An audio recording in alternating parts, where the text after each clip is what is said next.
Na última segunda-feira, Lula e Geraldo Alckmin foram diplomados pelo TSE. O presidente da Corte, Alexandre de Moraes, entregou os diplomas aos dois. E logo no início da cerimônia, o Lula não respeitou a execução do hino nacional.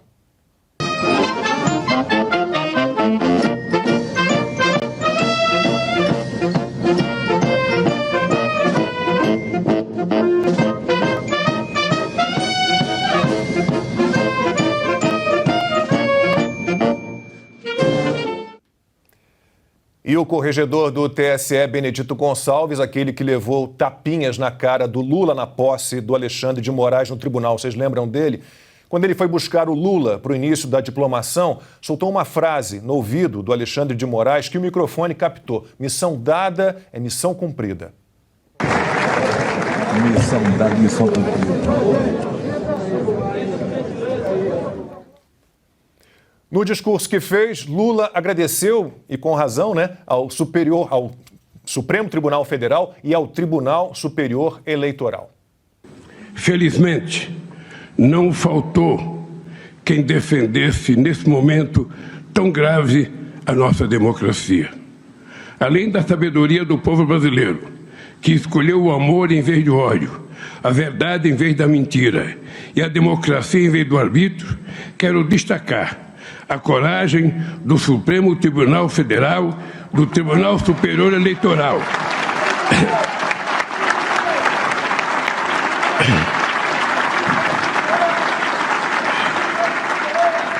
que enfrentaram toda sorte de ofensas, ameaças e agressões para fazer valer a soberania do voto popular.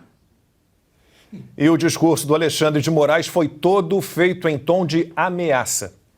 Essa diplomação atesta a vitória plena, incontestável da democracia e do Estado de Direito contra os ataques antidemocráticos, contra a desinformação e contra o discurso de ódio proferidos por diversos grupos organizados, que já identificados, garanto, serão integralmente responsabilizados, para que isso não retorne nas próximas eleições. Bom, essa diplomação foi um show de horrores, digamos assim, né? E é por isso que a gente decidiu aqui, orientados pela Ana, que sempre insistiu nisso, de não chamar nenhum dos ministros do Supremo Tribunal Federal de juiz. Não são juízes. Constantino, porque um juiz, uma pessoa equilibrada, isenta, imparcial, não faz ameaças. E é tudo que o Alexandre de Moraes tem feito, Constantino.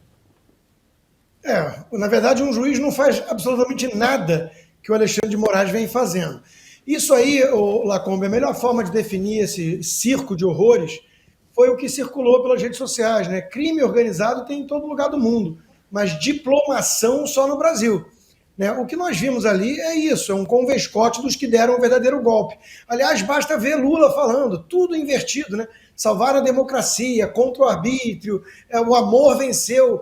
Tudo que ele fala é só trocar o sinal para encontrar a verdade. O PT exala ódio, eles estão querendo perseguir tudo e todos, não há democracia ali e só essa opacidade que nomeou pelas urnas eletrônicas Lula o novo presidente, e o arbítrio é tudo aquilo que o Alexandre vem fazendo junto com o aval de seus pares do Supremo. Então, veja, a República Democrática da Coreia do Norte, ela tem esse nome, auto-intitulado, As ditaduras nunca vão se chamar pelos nomes reais. Outra coisa que chamou a atenção nessa cena patética foi não só o descaso do Lula, como em alguns momentos ele é apático. Ele é apático. O verdadeiro showman ali, aquele que foi ovacionado por 1 minuto, aquele que era o anfitrião e que merecia a imensa gratidão da esposa do Lula e dos petistas, era o Alexandre de Moraes. Ele é o vitorioso, ele é o grande vencedor. Ele censurou, intimidou, calou, perseguiu e protegeu o seu candidato. É disso que se trata. Então o que nós estamos vendo no Brasil são cenas de um filme de terror em câmera lenta, onde a ditadura vai se impondo, onde os verdadeiros golpistas e criminosos eles decretaram na marra a vitória e a população honesta, trabalhadora, verdadeiramente democrática se sente impotente, de mãos atadas, clamando para que alguém traga uma solução milagrosa. Essa solução, até hoje, realmente não veio. E isso está deixando muita gente apreensiva. Foi muito duro, realmente. O Constantino citou aí os aplausos após o discurso do Alexandre de Moraes, todos de pé, por quase 1 minuto, Ana, porque o que impressiona é que, na verdade, aqueles aplausos são aplausos à supressão das leis no Brasil, né? As pessoas aplaudiram de pé, ali presentes, durante 1 minuto, mais ou menos, ao fim da Constituição, a nossa Constituição em frangalhos. Exatamente, Lacombe, é uma bolha, né? São todos ali estão dentro de uma bolha. A verdade é essa. O pessoal do chat aqui estava falando que o desrespeito, né, ao nosso hino, o ex-presidiário bebendo água, que não era água, não. Só para colocar aqui a opinião do chat. Agora, a gente tem que colocar o que está acontecendo de fato em todas as palavras, sem dourar pílula nenhuma. O golpe já foi dado. O golpe já foi dado, a ruptura já aconteceu, já está consolidada essa ruptura institucional, ruptura constitucional, como você muito bem colocou, Lacombe. Estão aplaudindo a ruptura constitucional. Vilipendiaram nossa Constituição, não apenas agora, durante os 2, 3 meses da eleição, mas durante os últimos 4 anos, né, interferência do judiciário no legislativo, no executivo, prerrogativas de interferência em prerrogativas de outros poderes, Alexandre de Moraes, né, se achando o dono do Brasil e a Constituição em pessoa, né? O pior é isso, ele não se acha apenas o dono do Brasil, mas ele se acha a Constituição. A Constituição é o que ele decide de manhã, ele acorda e decide, hoje eu vou prender A, vou prender B, vou censurar C, e assim segue numa batida desenfreada. Rodrigo Pacheco, a gente sabe muito bem que não vai fazer absolutamente nada, nossa única ferramenta para parar, né, esse trem fantasma do Alexandre de Moraes, mas a gente vai ficar, sim, falando o nome dele. E o grande questionamento é que essa diplomação, ela é a coroação da impunidade, mas deveria ser a coroação dos votos de 60 milhões de brasileiros. E onde eles estão? Porque nós temos visto há quase 50 dias milhões de brasileiros por todo o Brasil, cidades grandes, cidades pequenas, todos os estados do país pedindo respeito à nossa Constituição. E onde estão os 60 milhões que votaram no ex-presidiário nesse projeto de poder? A pergunta continua no ar, né? Eles desapareceram ou, de repente, eles nunca existiram. Augusto, essa frase do Benedito Gonçalves, aquele que levou os 6 tapinhas na cara durante a posse do Alexandre de Moraes, que foi outro evento também assustador, né? Uma posse de um imperador com 1000 convidados, algo nesse nível. Então, essa diplomação, ali termina a missão que era levar o Lula de volta à presidência? Olha, certamente ele ajudou. A grande missão que se atribuiu o Alexandre de Moraes foi eleger o presidente Lula, né? Ele é que, em nome do Supremo, trabalhou para isso, como presidente do TSE. Eu imagino a missão específica que ele passou pro Benedito Gonçalves. Porque o Alexandre já faz o trabalho sujo que os ministros repassam para ele. Agora, ele repassou um trabalho mais sujo ainda, talvez, para esse Benedito. Então, missão cumprida, missão dada, missão cumprida. O Lula, ou ele estava bebendo outra coisa, e não água, ou então, Ana, ele no almoço, de novo, consumiu mais coisas líquidas do que sólidas, né? Porque o Lula, ele merece ouvir aquela recomendação. Se almoçou, não dirija, porque começa cedo a coisa. O Alexandre de Moraes ameaçar alguém, você vê que ali foi uma escalada. Ele começou, vamos tratar desse assunto certamente. Sim, tem muita ameaça que ele tem feito. Começou ameaçando, depois Ele disse que tinha muita gente para prender, né? Muita gente muita multa a aplicar, e depois ele começou a executar essas coisas e seguiu ameaçando. O Alexandre de Moraes, ele precisa... ele já chegou agora ao Legislativo e à Polícia Federal. Né? Vamos ver, ele vai atravessar isso aí, ele não está nem dando muita importância não a essa diplomação. Ele se julga e no momento, um monarca. Ele faz o que quer. E gente que não tem coragem cumpre as ordens ilegais que ele não para de dar. Né? Todas ilegais, não existe lei, nada. Ele disse isso, né? Já vamos, atos antidemocráticos, onde é que está previsto isso?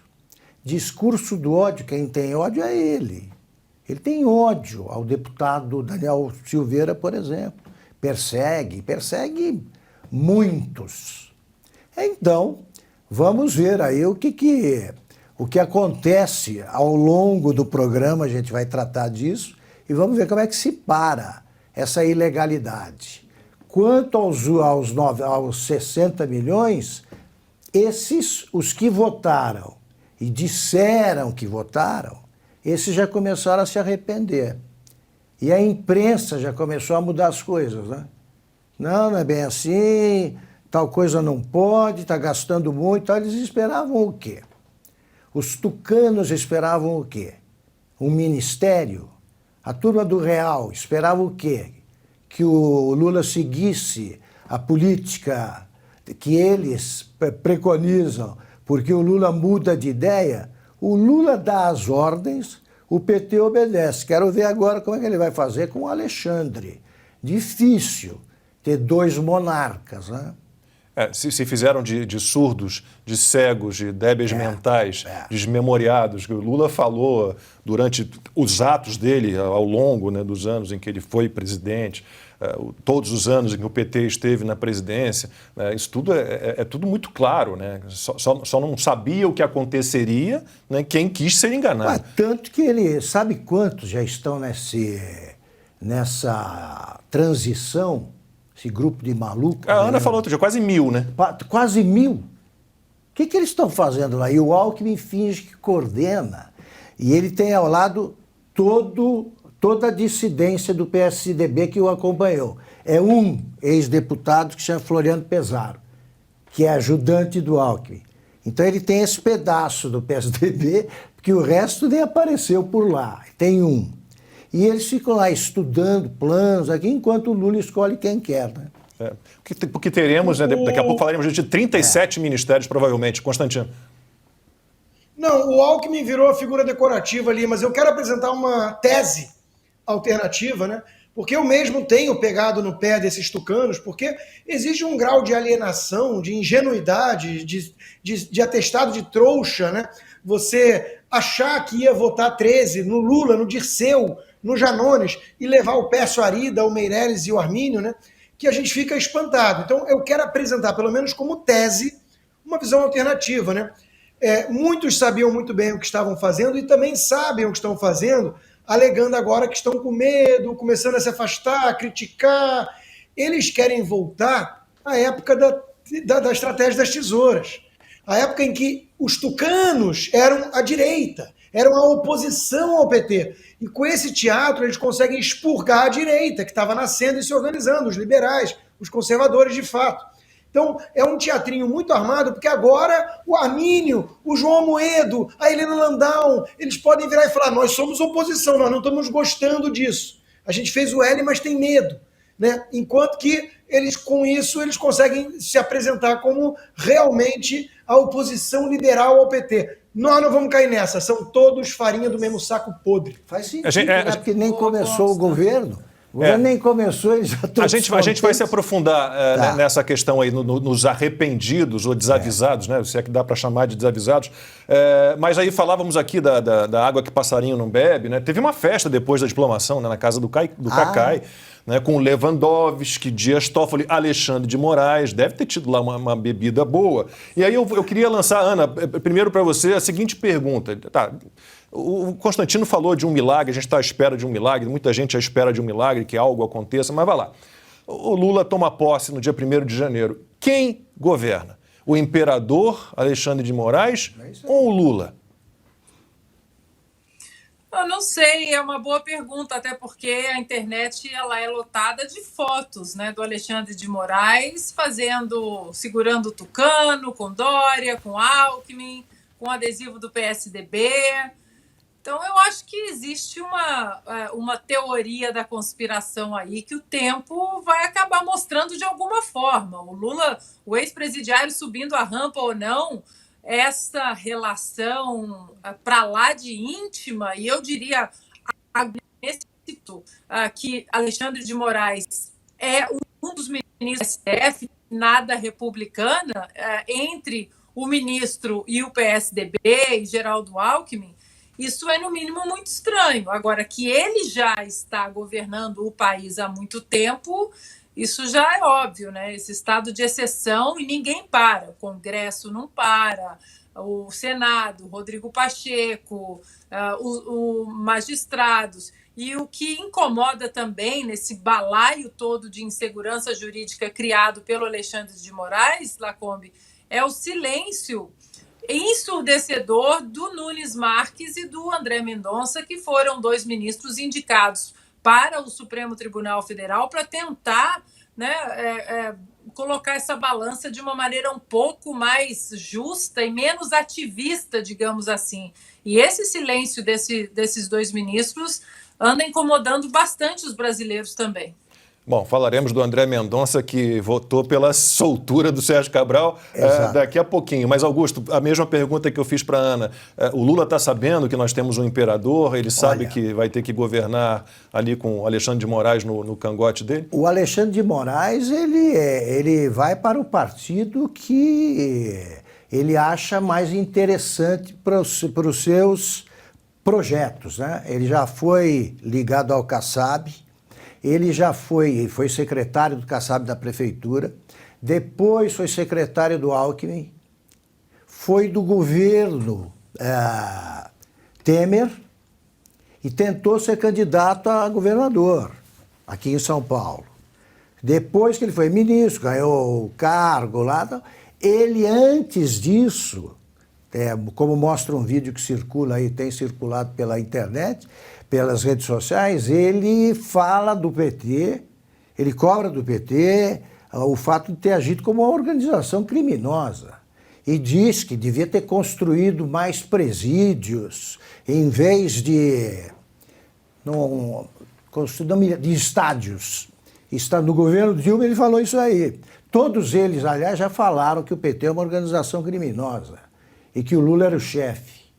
A cleptocracia do Gilmar Mendes, ele sempre citou. Eu acho o seguinte, Lacombe, o problema é que ninguém devolve espontaneamente o poder que conseguiu ilegalmente. O Alexandre de Moraes, para alguém, quem vai falar para ele que ele não é pelo menos o rei ali do judiciário, né, da cúpula do judiciário, como o STF virou um partido, apoiado pelos ministros. Pode ser de vez em quando, mas apoiam sem nenhum constrangimento pelos ministros que o Bolsonaro nomeou, ele vai usar como partido. Isso aí ele se julga imperador. Imperador, ele não vai parar. Ele não vai parar. A campanha acabou. E ele não para de agir como se estivesse fiscalizando a eleição. Sabe? Então, ele não está contente, ele não se satisfaz com a diplomação de um candidato. Ele falou mais que o Lula nessa cerimônia, mais que o Lula. E ele é que dá a missão, né, para ser cumprida. E cumprem, esse aqui é o problema. Parecia a diplomação do Alexandre de Moraes, né? E só para completar, esse tipo de aplauso sempre me lembra o encerramento do Congresso do Partido Comunista da União Soviética. E de todos os partidos comunistas, eles levantam, aplaudem. Então, só que é um aplaudindo o irmão, o comparsa, o parceiro, porque na rua eles não são aplaudidos, não. Como aprenderam em Nova York. Ou a democrática Coreia do Norte, que o Rodrigo Constantino citou, que tem que aplaudir quando mandam aplaudir, tem que chorar quando mandam chorar. Né? Aliás, a Alemanha Oriental também era democrática. Também. Aliás, é uma boa comparação essa do Constantino, porque lembra aqueles Jogos Olímpicos de Inverno na Coreia do Norte, que o estádio, todos tinham o mesmo sorriso, todos aplaudiam da mesma forma, e curioso que parece que é um aplauso até de medo, né? Vamos exagerar para o imperador ficar feliz e ele deixar a gente em paz. É isso. Mas é com certeza, né? Que tem uma dose de medo, Claro. ali, de intimidação e de Claro. coação.